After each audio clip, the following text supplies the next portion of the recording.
নমস্কার বন্ধুরা, আজকের ভিডিওতে আমরা একটি অত্যন্ত গুরুত্বপূর্ণ প্রশ্নের উত্তর খুঁজে বের করার চেষ্টা করব। পশ্চিমবঙ্গের অন্যান্য জেলার ভোটার লিস্ট কবে প্রকাশ পাবে?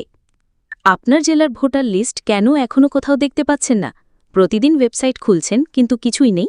চারপাশে সবাই বলছে ২০০২ সালের ভোটার লিস্ট বেরিয়ে গেছে, অথচ আপনার পরিবার বা আপনার নামের কোনো হদিশ নেই। কি ব্যাপার? আপনার এলাকা বাদ পড়ে গেল? আপনাকে কি বাদ দেওয়া হচ্ছে? আসলে তেমন কোনো ব্যাপার না।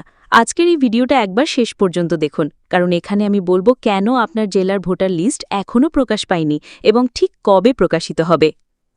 আপনি দেখছেন অনলাইন ই-সার্ভিস গাইড, যেখানে সরকারি খবর, স্কিম ও আপডেট পাই সবার আগে একদম সহজ ভাষায়। চ্যানেলে যদি আপনি নতুন হন তাহলে সাবস্ক্রাইব করে বেল আইকনটা অবশ্যই বাজিয়ে রাখবেন। সম্প্রতি নির্বাচন কমিশনের তরফ থেকে পশ্চিমবঙ্গের ২০০২ সালের ভোটার লিস্ট আংশিকভাবে প্রকাশিত হয়েছে। তবে এখানেই অনেকেই বিভ্রান্ত হচ্ছেন, কারণ সব জেলাকে একসাথে প্রকাশ করা হয়নি। আসলে এই প্রকাশনা হচ্ছে ধাপে ধাপে, অর্থাৎ ফেজ ওয়াইজ আপলোডিং প্রক্রিয়া। প্রথমে যেসব জেলার তথ্য প্রস্তুত ছিল সেগুলোই আপলোড হয়েছে। উদাহরণস্বরূপ বর্ধমান জেলার নাম ছিল, কিন্তু তার অধীনস্থ সমস্ত বিধানসভা ছিল না। কয়েকদিন পর দেখা গেল সেই অংশগুলিও আপডেট হয়ে গেছে। এর মানে একটাই, বাকি জেলাগুলোর তালিকা এখনও আপডেট হয়নি, কিন্তু খুব শীঘ্রই আসবে।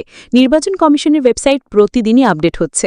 অনেকে আবার আতঙ্কিত হচ্ছেন, নাম না থাকলে কি বাদ পড়ে যাব? একেবারেই না, এটা শুধুই একটা টেকনিক্যাল প্রক্রিয়া।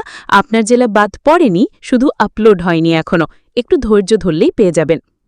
যদিও নির্বাচন কমিশনের পক্ষ থেকে নির্দিষ্ট কোনো তারিখ ঘোষণা করা হয়নি, তবে অভিজ্ঞতা থেকে বলা যায় আগামী ৭ থেকে ১০ দিনের মধ্যেই ধাপে ধাপে সব জেলার ভোটার লিস্ট আপডেট হয়ে যাবে।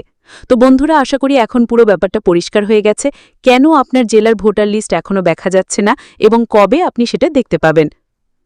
আমাদের এই চ্যানেলে প্রতিটি জেলার আপডেট আলাদাভাবে জানানো হবে, তাই আপনি যদি এখনও চ্যানেল সাবস্ক্রাইব না করে থাকেন তাহলে এখনই করুন।